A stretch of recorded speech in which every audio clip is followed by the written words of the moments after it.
Good morning students. Last time we were discussing about evolution. So we talked about different theories that were given for the origin of life. Then we discussed about chemical theory that was given by Haldane and how Miller and Urey experimentally proved their theory. Today we are going to talk about organic evolution and different evidences that we are having in the support of organic evolution. So let's start our topic. Firstly, what do we understand by organic evolution?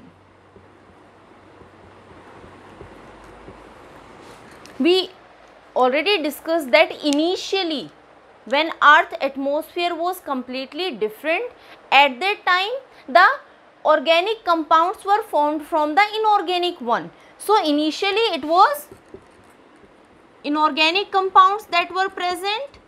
These inorganic compounds aggregated and they led to the formation of organic compounds. Now, because of aggregation of these organic compounds, first life form existed on Earth. This is what we have discussed. Now, this first life form that initially existed on the Earth was the simplest life form. This was the simplest one, but today we know that on Earth there are millions of species that are present and we are having all the type of life forms. Simple life forms also, suppose we are having bacteria that is still a unicellular organism, and we are having highly complex organisms also. So what organic evolution means? This organic evolution simply means that this simplest or first life form has undergone various stages of changes, evolution has taken place, and in a sequential step this simplest life form has converted into, or it has given rise to, the various complex life forms. So whatever the changes, the evolution that has taken place in this simplest life form to form the complex life form, that is our organic evolution. So this is what we call the organic evolution, and it was going on in the past and it is still continuing and it will go on. So this organic evolution has led to millions of species on the Earth's surface with lots of complexities. So how this organic evolution has taken place? Firstly, the cell was simple. First living cell was simple one.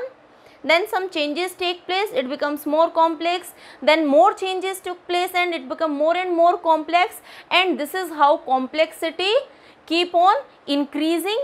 Plus these organisms, they survived in different environments, so they start changing into different life forms. So from one single species, or you can say from one single simple life form, there were lots and lots of millions of life forms that came into existence. So we are going to talk about different evidences that are working in the support of organic evolution.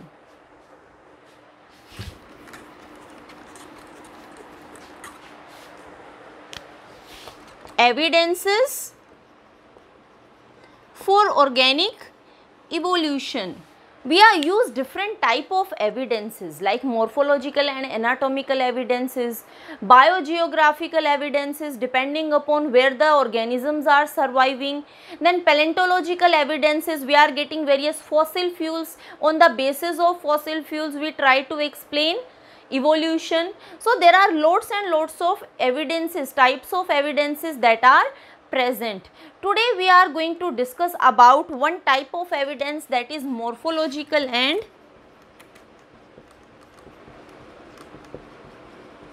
anatomical evidences.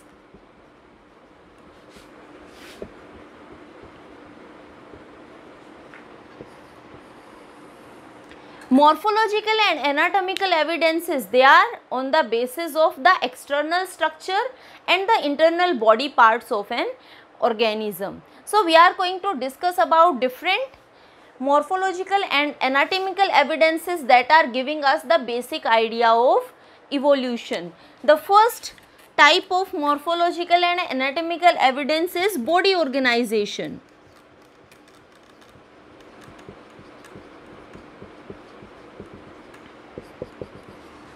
See, in our previous classes we know that each and every organism is made up of cell.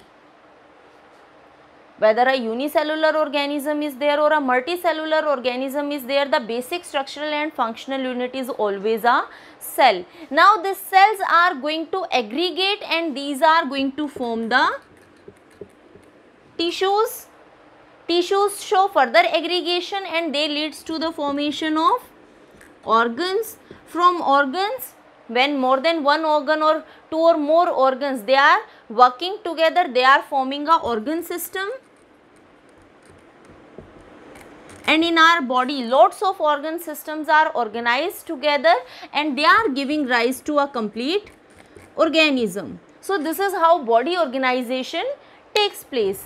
If I consider or if I move from simple organisms to complex organisms, then how we are going to see the arrangement of these body organizations? Suppose I am taking example of sponges. If we see sponges, then these sponges are only having cells which are not forming aggregation to form the tissues. That means they are showing cell level of organization. Here each and every cell is performing its individual function. Group of cells are not seen. So the simplest organisms are still working at cell level. If we move to more further complex organisms, say coelentrates, or you can say hydra is example of a coelentrate. So in hydra there is the cell aggregates to form the tissue, but the tissues are not forming the organs. So here we are going to see tissue level of organization. Moving further, if I talk about platyhelminths, then in platyhelminths we are going to see organ level of organization. That means tissues are functioning together and they are forming their specific organs. So we are going to observe organ level of organization. So this is how, if we are moving from simple organism to complex organisms, there is different level of organizations which we are going to see. So these are some of the evidences that each and every organism has originated from one single ancestral that was composed of cell. Later on, multiplication of cell took place, division of cell took place, and there was complexity that was formed.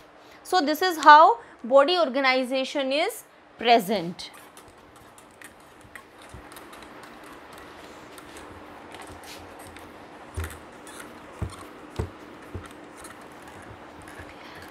Another evidence of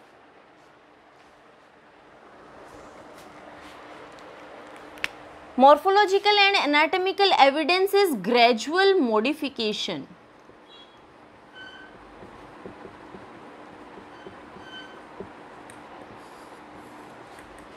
What this gradual modification is saying, it simply means that changes was not in one step.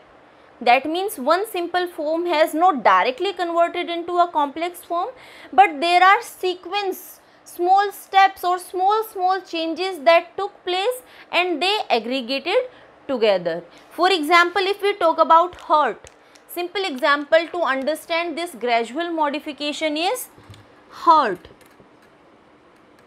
So if we talk about the number of chambers that are present in fishes, we know fishes are having two-chambered heart. So these are simple which are having two-chambered heart. Then amphibians are there. Here only one auricle and one ventricle is present.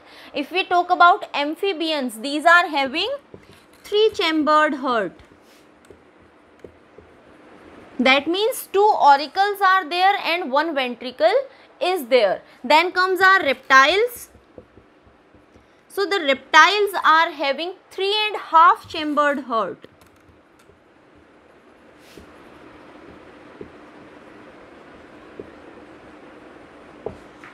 That means they are having 2 separate auricles.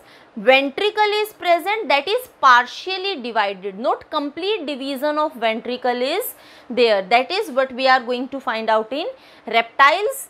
In mammals, along with some reptiles also like crocodiles, 4 chambered heart is present, that is the complete heart. 2 auricles are there and 2 separate ventricles are present. So this is how there is modification in heart took place. That was not the situation that 2 chambered heart changed into 4 chambered heart. 2 chambered heart first changed into 3 chambered, 3.5, and then complete 4 chambered heart. Sir, there was gradual change, gradual modification. This was not one step modification. So this is how gradual modification took place, and these are the examples that are showing the process of gradual modification. Another evidence is homologous organs.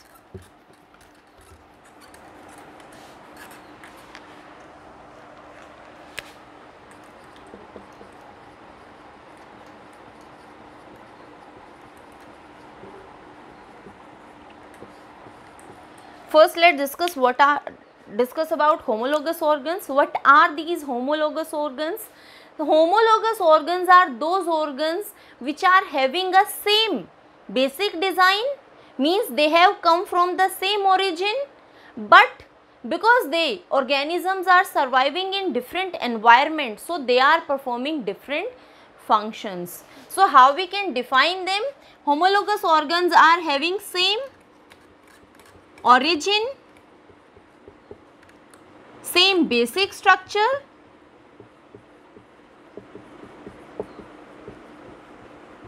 but performing different function.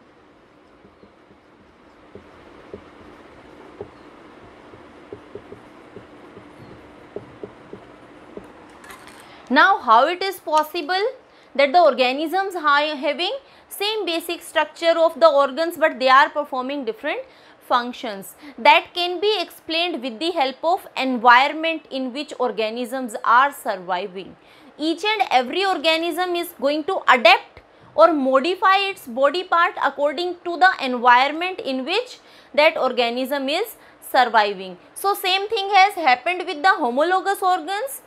This is an example of divergent evolution. This is a type of divergent evolution.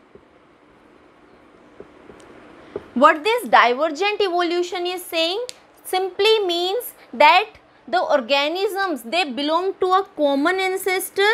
They are coming from a common point. This is the common ancestor, but the organisms, they started moving towards the different biogeographical areas or areas which are having different environmental conditions.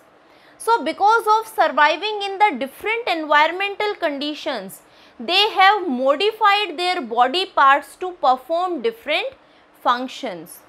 But the ancestry is common, so still they are sharing the same basic design, but because of their function some small modifications has took place, but the origin is always common and basic design is same. Only the function is varying. That is because of the different environments in which the organisms have started surviving. So that's why I am saying that homologous organs are example of divergent evolution. They have diverged from one single common ancestor, or you can say one single common point. Let's see some of the examples of these homologous organs.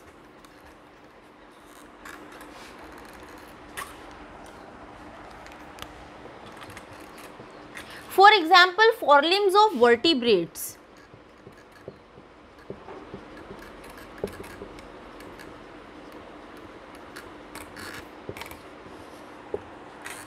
We are going to take the example of forelimbs of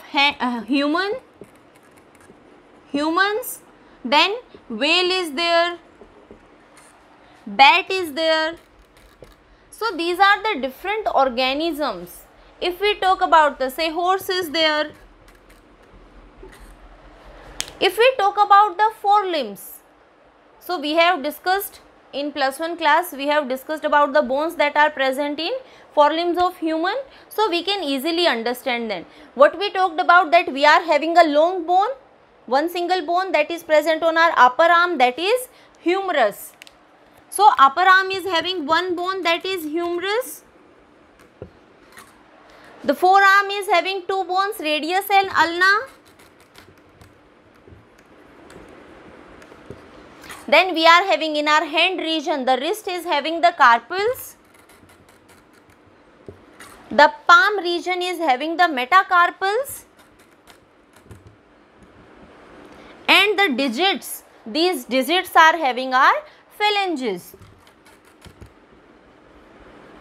So exactly same organization of bones are present in the forelimbs of human, whale, bat, horse. So that is giving the same basic design, but they are using their forelimbs for different purposes. If we talk about human, we are using our forelimbs for holding or grasping something. Whale is using for swimming purpose, bat is using for flying purpose, and horse is also using for running purpose. So basic origin is same, basic design is same, but function has varied, because these are surviving in different environmental conditions.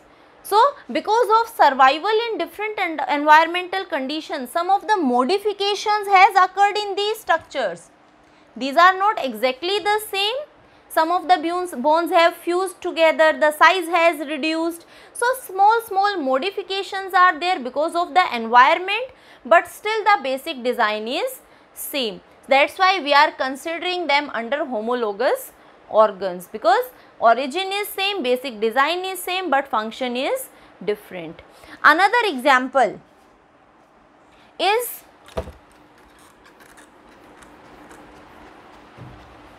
mouth parts of insects.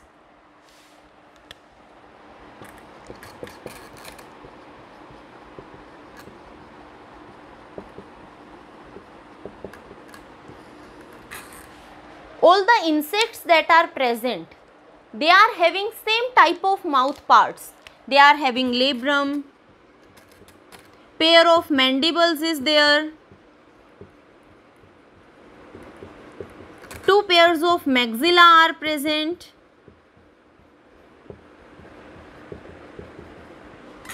So basic design of their mouth is same, but because of their feeding habits, they are having different type of feeding habits. These structures has modified themselves according to their feeding habits. Suppose if I took example of cockroach and mosquito. The mouth parts of cockroach has adapted themselves to digest the solid food, for the intake of solid food, ingestion of solid food, and the mouth part of mosquito, they have changed or modified themselves for the sucking of blood. So the function they are performing is different, the type of feeding habit they are having, feeding habits are different, but the basic design of their mouth parts is same. That is another example of homologous organs.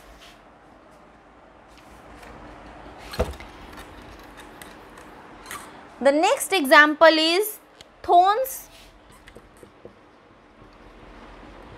and tendrils.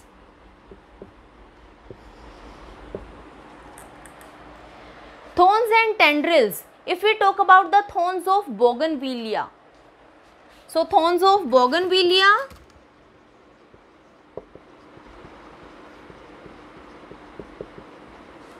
and tendrils of passion flower, or we also say passiflora. If we talk about them, they are also the example of homologous organs. They are performing different functions. Thorns are basically involved in the process of defense mechanism, and tendrils are involved in climbing. But the basic design they are having, they are same, because both of them are modified branches and they are present on axillary positions. So both of them are modified branches having same basic design, but they are performing different functions. Thorns are involved in defense mechanism plus also for water conservation, and tendrils are involved in the process of climbing. So these are some of the examples of homologous organ. The next evidences are the analogous organs.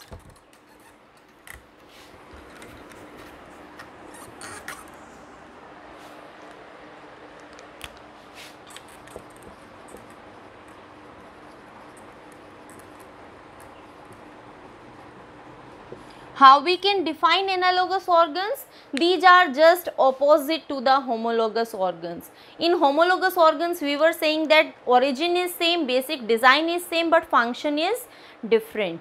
But what happens over here? Here origin is going to be different, basic characters are going to be different, means the organisms are going to belong to different ancestral groups, but because they are surviving in same environment, so they are performing common functions. So here function is going to be similar, but the origin and basic design is going to be different. So what are analogous organs? These are performing same function because adapted in same environment,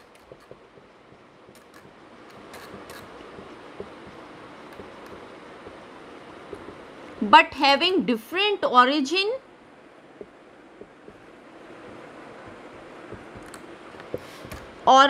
and basic design.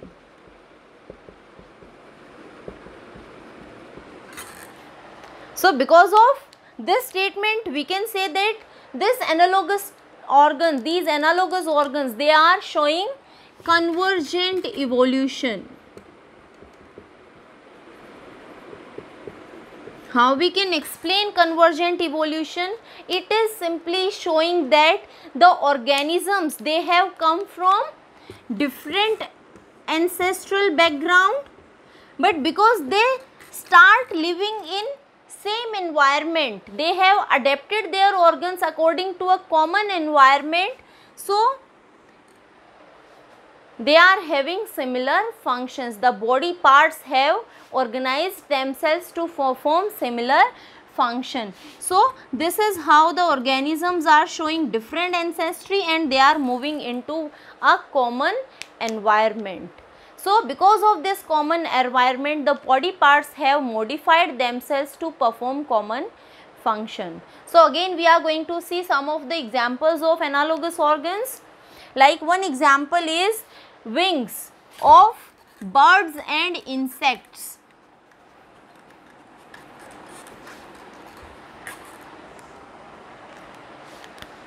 Example is wings of insects and birds.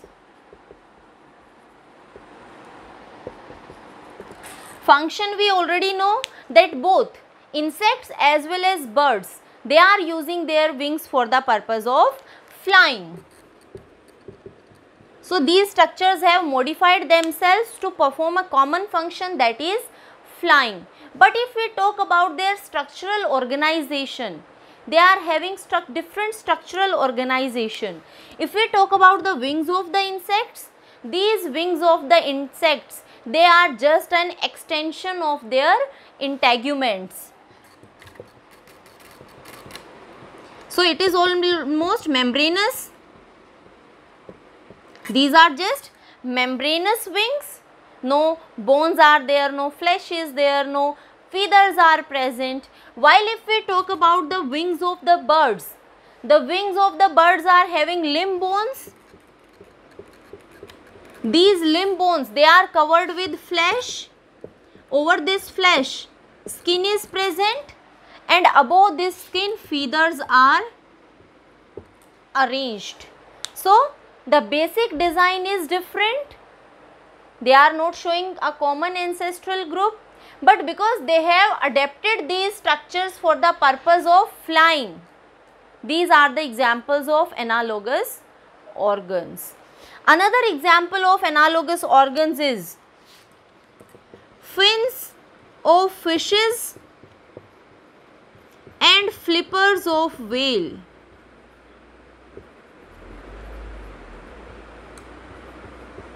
Both are aquatic, both are living in same environment, and both are using these parts for the purpose of swimming.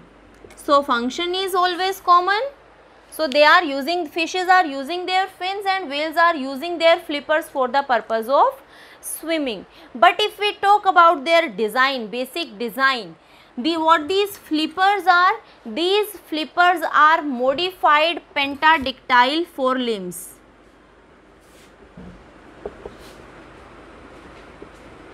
Forelimbs which are used by the whale for the purpose of swimming. But if we talk about the fins, these are not pentadactyl forelimbs. So the basic structure is different, but because they are surviving in same environment, they are performing the same function.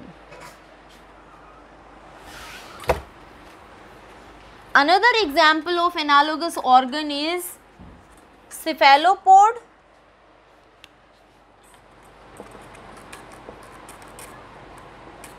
and vertebrate eye.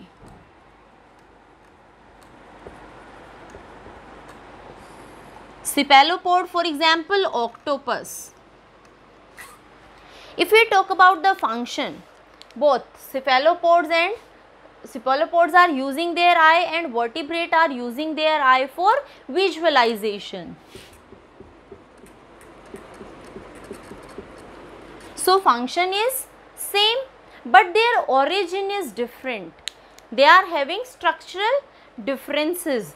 If we talk about the cephalopod, eyes of the cephalopod, they have originated or they are modifications of the skin.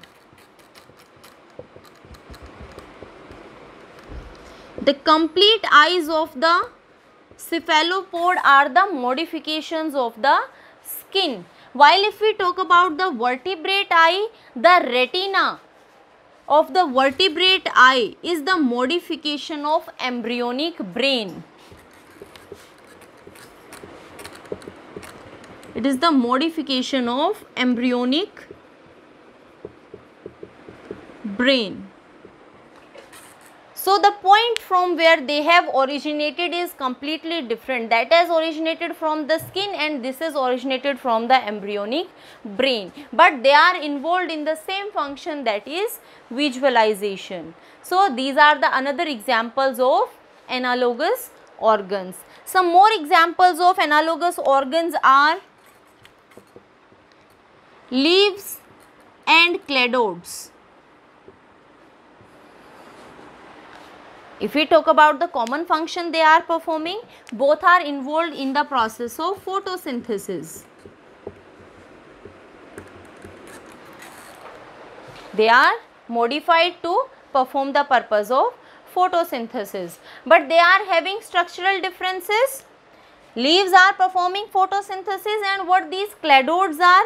These cladodes are the modified stems. So modified stem is there and this modified stem is involved in the process of photosynthesis. So again common function is there but origin is going to be different.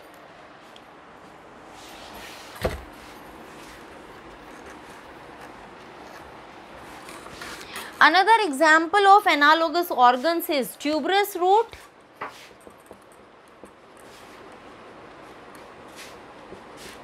potato. So here we are going to compare between sweet potato and potato. So both are performing the same function, means they are modified for food storage. These are the modified parts of the plant which are modified for underground food storage. But if we talk about their origin, then this sweet potato is the modified root part. It is modified underground root, while potato is again the modified part of the plant that is also used for storage of food, but it is modified underground stem. So again they are showing differences. The function is going to be same, but the origin is going to be different. Another more examples of analogous organs are stings. Stings of honeybee and crab. Function is again they are using their sting for the defense. But if we talk about the origin of the sting in honeybee, what the sting is in honeybee, it is the modification of ovipositor.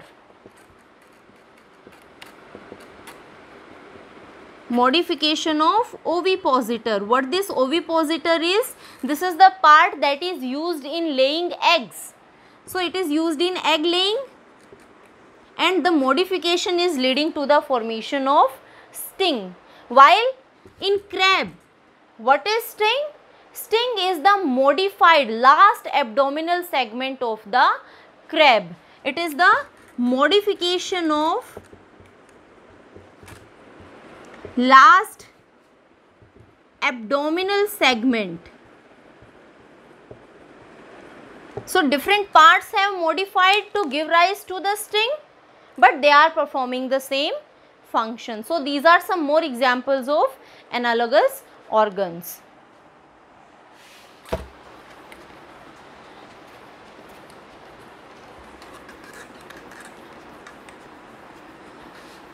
Another examples, or you can say evidences, we have discussed about 4 evidences. Body modifications are there, then body organization, gradual modification, homologous organs, analogous organs. Another evidence is connecting links.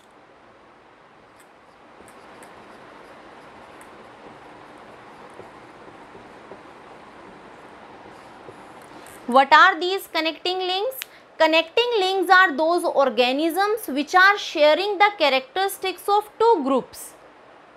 So they are having characteristics. Some of the characteristics are of one group and some of the characteristics are of another group.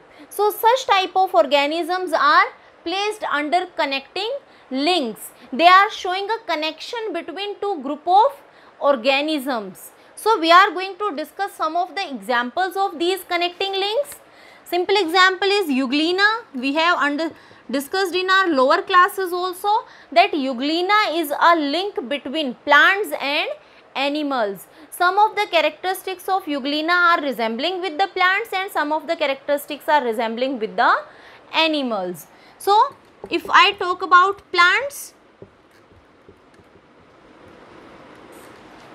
then they are having chlorophyll. That is the characteristic they are sharing with the plants, plus the type of nutrition. They are having photoautotrophic nutrition.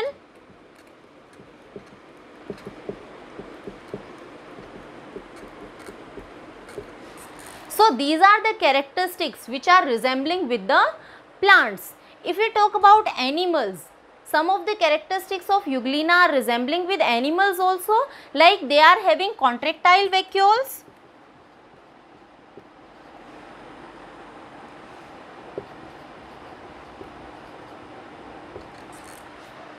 That is resembling with animals. They are having mouth, and the reproduction, the process of reproduction is by the help of binary fission.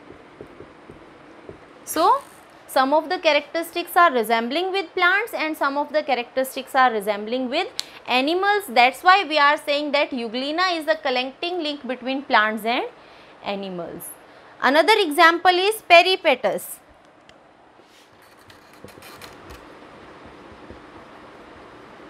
Again, this is going to be showing link between two groups. One, it is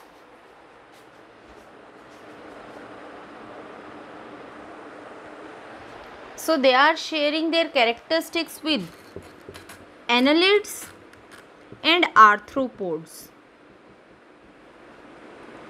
Just like annelids, they are having worm-like body.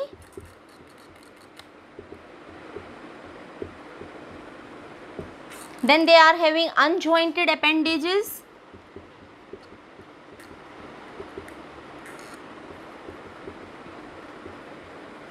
And nephridia. So these are the characteristics that are resembling with the annelids. If we talk about arthropods, then just like arthropods, they are having claws, jaws are present, trachea is there. So these are the characteristics that are going to resemble with the arthropods. So showing some of the characteristics of annelids and some of the characteristics of arthropods. Some more examples of connecting links are lungfishes.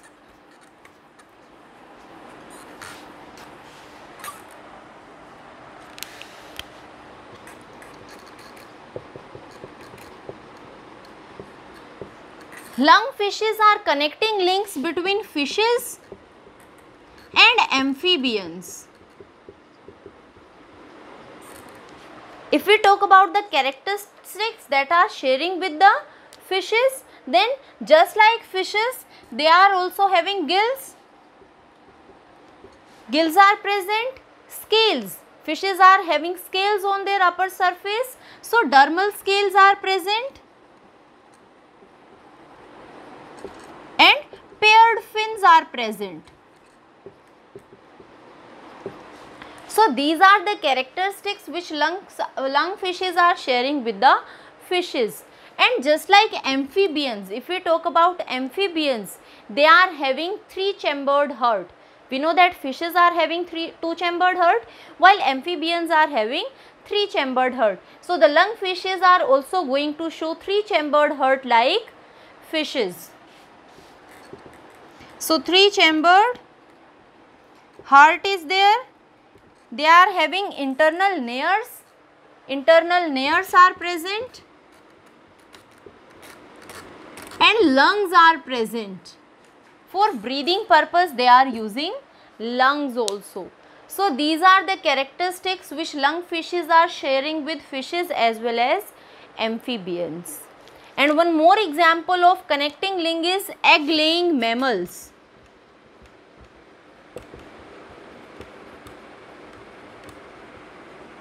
Examples of egg-laying mammals are spiny anteaters. They feed on ant, that's why they are known as spiny anteaters, and duck-billed platypus.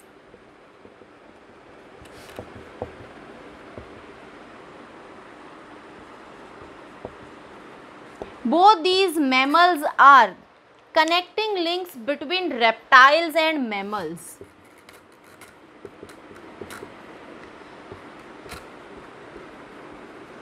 Means they are going to show some of the characteristics of reptiles and some of the characteristics of mammals. If we talk about mammals, then they are having hairs on their body. Hairs are present. They are having mammary glands, which are the characteristic features of mammals. They are having diaphragm. Diaphragm is also a characteristic feature of mammals. So these are going to show half of the characteristics of mammals. But if we talk about reptiles, we know that they are laying eggs. So here also these mammals are laying eggs, but plus they are laying eggs with lots of yolk.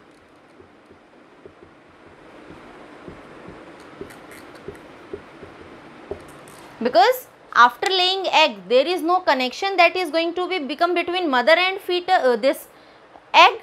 So this egg is filled with yolk so that the next generation, or you can say the offspring that is present in the egg, is going to survive on the basis of this yolk. Another feature of reptiles is present of cloaca. Cloaca is a common opening for three systems, that is reproductive system, digestive system and excretory system. That is a feature of reptiles, and this cloaca is present in egg laying, these egg laying mammals. So these are some of the examples of connecting links that are showing the characteristics of two group of organisms. The next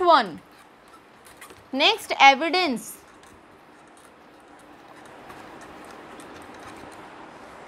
is vestigial organs.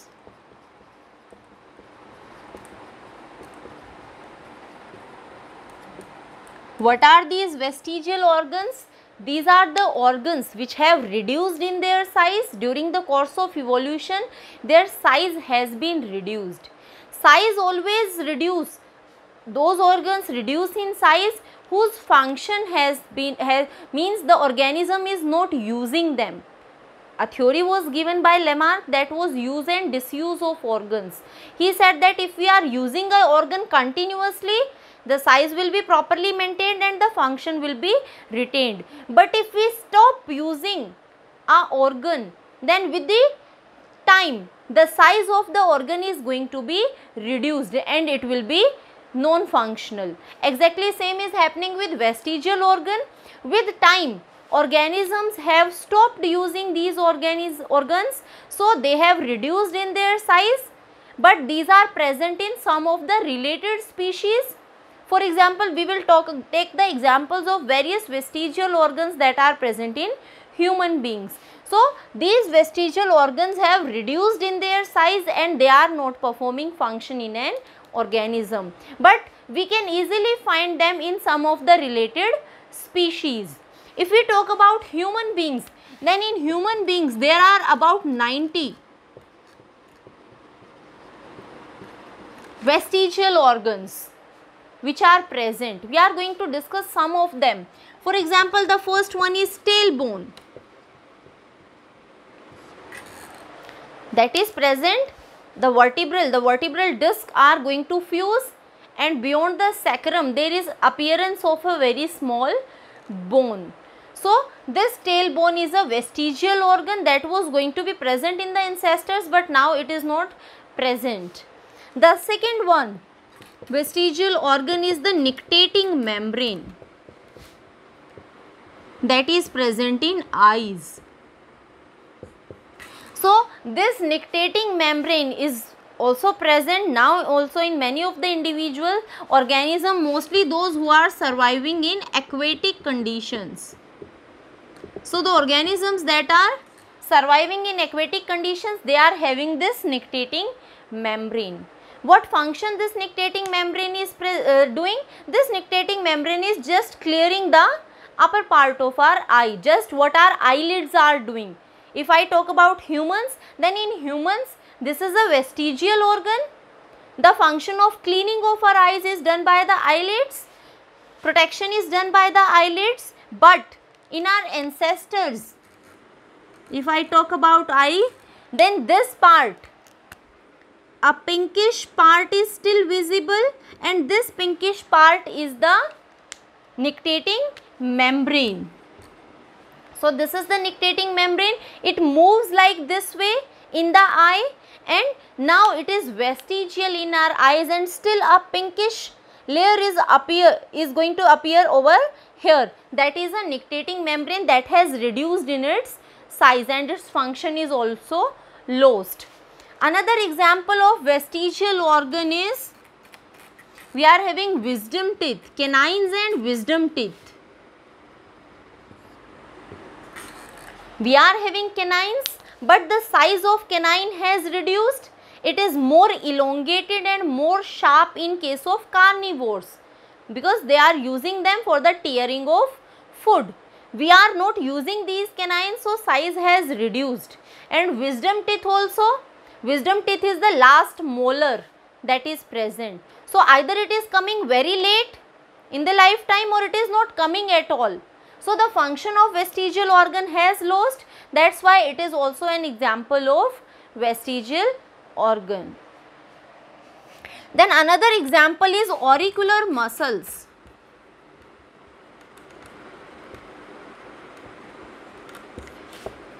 These are the muscles that are associated with ear pinna. So there are lots of animals like rabbit is there, pigeon is there, dog is there, cat. These organisms are using these auricular muscles. They move their pinna in the direction from where sound is coming. So they are able to collect more and more sound. We are also having these auricular muscles, but we are not using these auricular muscles, means we are not moving our ears in the direction of sound. So this auricular muscle is also a vestigial organ. In human beings, another example is cecum and vermiform appendix.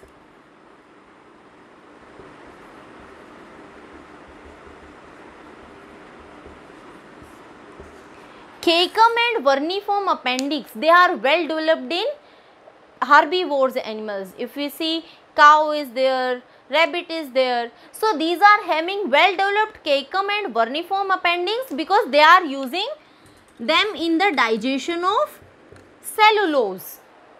When human beings were also consuming raw food, that time cecum and vermiform appendix are present, well developed in them also.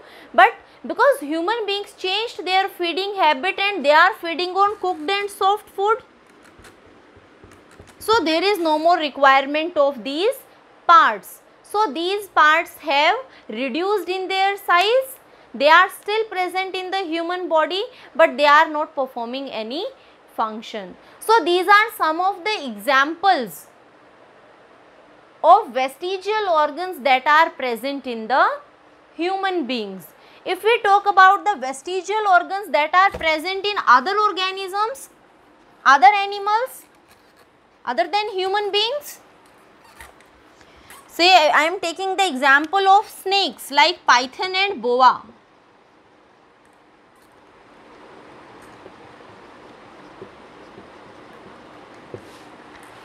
If we see these animals, we are going to see very small reduced bones, and these bones are representing the pelvic girdle and the hind limb. So we know that with pelvic girdle our hind limb is attached. So these bones are present in very reduced form. We are still able to find out these bones in the body of these snake. But we know that these snakes are not having appendages. That means they might have originated from the lizard-like animals which were having the pelvic girdle and limbs. But later on these become degenerated and they are not having limbs. Then we can take the example of horse also. Horse are having splint bones in them. We are pentadactyl. If we talk about the foot, so 4 toes are there. There we will see that they are fused, and the second and the fourth one, they are very reduced, and the reduced second and fourth toe are known as splint bones. So there the digits have been fused and they are reduced. So they are again example of vestigial organs in other organisms. And the last morphological and anatomical evidence is atavism.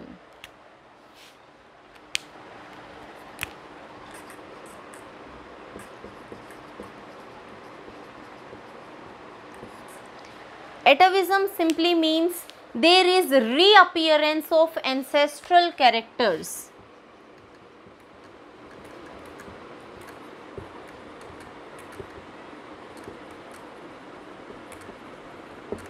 In some of the exceptional cases, we will find out that the ancestral characters which are not generally present in the generations, nowadays they reappear, but that is the rarest thing. So we have seen that in very few cases we have seen that tailbone is present in human baby.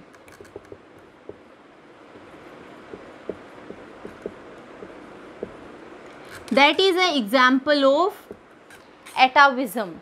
So generally tailbone is a vestigial organ that is not going to be present, but in some of the exceptional cases a human baby is born with a tail. That is an example of atavism. Still wisdom teeth is there. Sometimes wisdom teeth came, and that is also a occurrence of ancestral characters. Hairs on the body, hairy body. Some of the individuals show dense growth of hair on their body. That is also an example of, that is also a reappearance of ancestral character. So this is showing the atavism. This is all about the morphological and anatomical evidences.